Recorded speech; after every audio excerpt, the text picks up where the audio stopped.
Let's talk about Miss Rachel. Or specifically, let's talk about the backlash Miss Rachel is facing currently. Now, if you aren't familiar with Miss Rachel because you don't have children or you don't have a budding interest in children's entertainment, that's fine. Miss Rachel, real name Rachel Ann Accurso, is a children's entertainer and educator on TikTok and YouTube. As of the making of this video, Miss Rachel has 14.9 million subscribers on YouTube and 6.3 million followers on TikTok.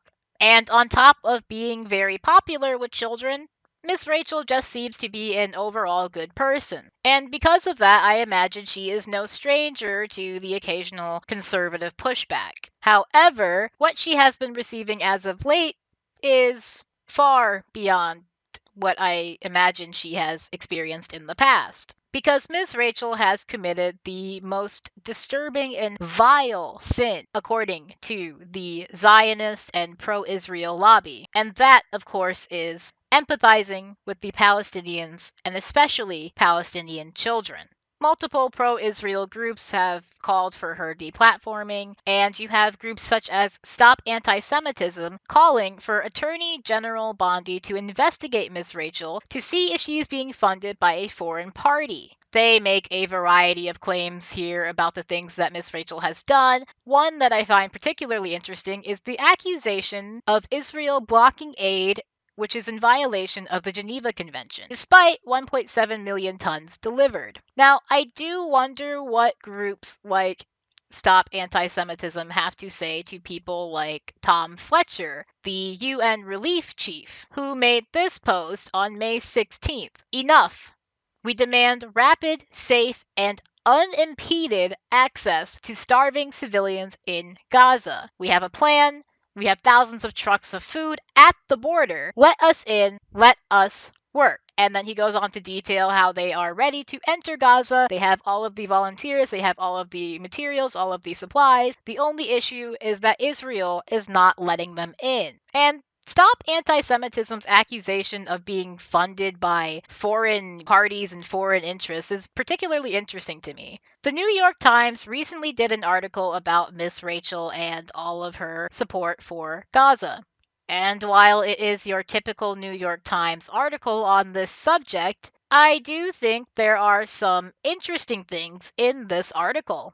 And particularly in regards to Stop Anti-Semitism. The New York Times found that a family foundation that on its website says it funds numerous center-right pro-Israel groups, including the Jewish Republican Alliance and Christians United for Israel, says it funds Stop Anti-Semitism. The group and the foundation did not reply to requests for comment. I thought, why not take a little look at this group, especially since they link it right here, and it will take you to the Adam and Gila Milstein Family Foundation. And when you click on their About Us, it gives you a little background into Adam and Gila here. Adam was born in Israel while Gila was born in Morocco and immigrated to Israel at the age of 6. They would both serve in the IDF, as one would expect. And despite the fact that they both live in California now, since they were either born in Israel or lived there from a very young age, and given that they continue to show a lot of support in general to Israel,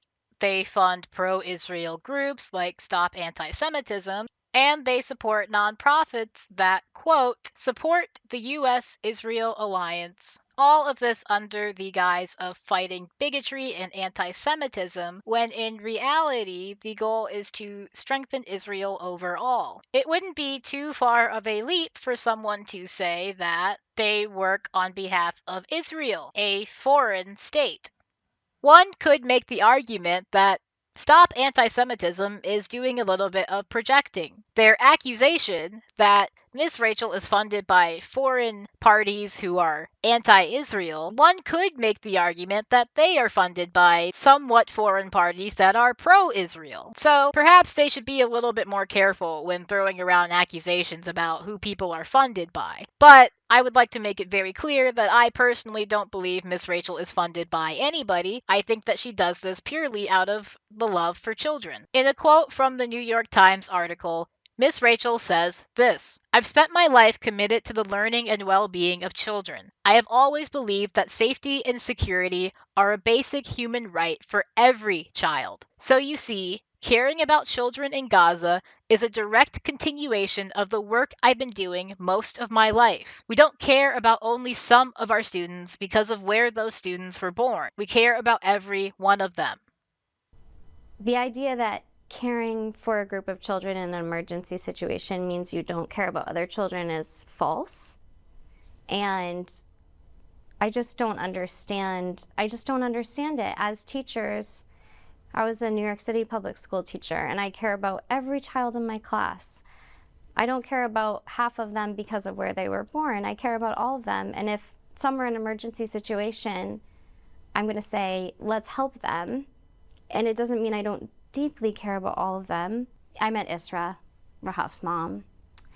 And if I was there and she was here, what would I want her to do?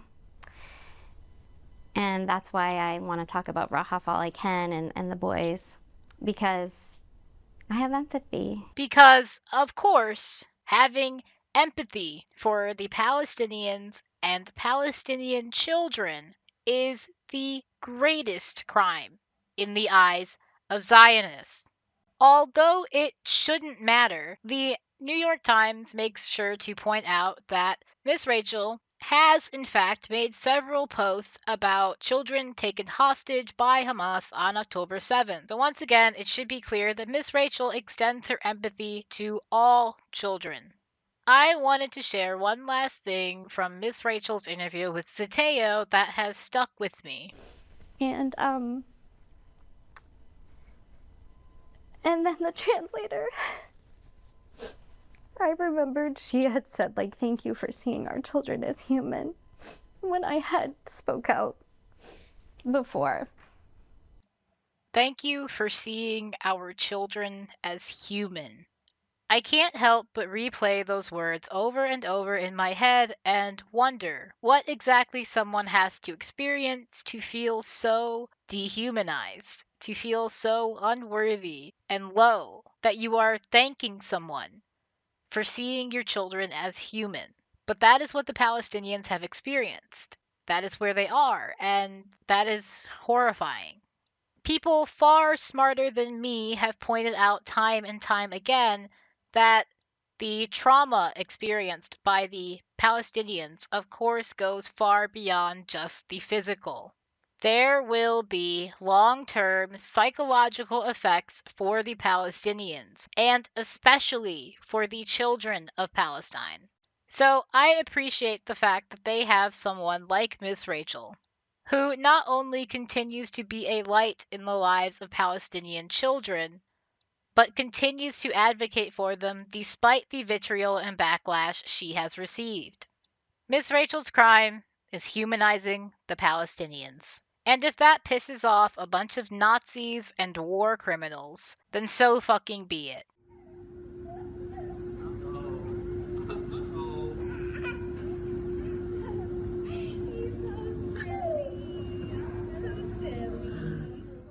Thank you so much for watching the video.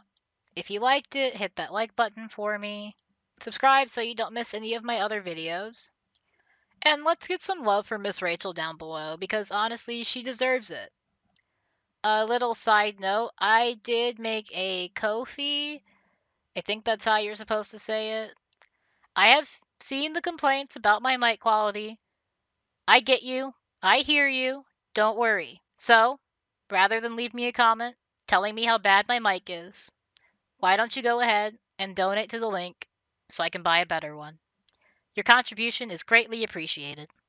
All my socials and everything else are down below, so you can give those a follow as well while you're there. And with that, I'm going to end the video. So once again, thank you for watching. Take care of yourself, free Palestine, and goodbye.